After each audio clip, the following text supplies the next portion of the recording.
السلام علیکم ناظرین، میں ہوں آپ کا اپنا محمد نوید اور آپ دیکھ رہے ہیں اسلامی معلومات۔ آزمائش کیوں آتی ہے؟ رسول اللہ صلی اللہ علیہ وآلہ وسلم نے ارشاد فرمایا کہ بندے کی آزمائش اس کے دین کے حساب سے ہوتی ہے۔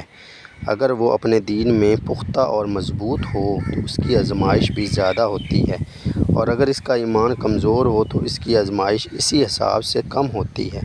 بندے پر مسلسل آزمائشیں آتی رہتی ہیں تاکہ وہ اسے ایسا پاک کر دیتے ہیں کہ وہ زمین پر چل پھر رہا ہوتا ہے، اس کے ذمے کوئی گناہ نہیں ہوتا۔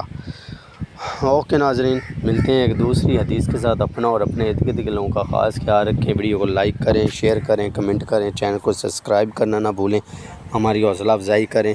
آزمائشیں تو زندگی کا حصہ ہے۔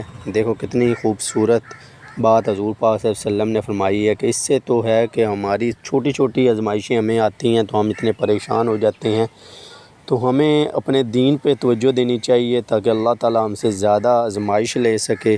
ہمارے زیادہ جتنی زیادہ آزمائش بڑی ہوگی اتنا ہی زیادہ اللہ تعالیٰ ہمیں اجر بھی دے گا۔ اوکے، اللہ حافظ۔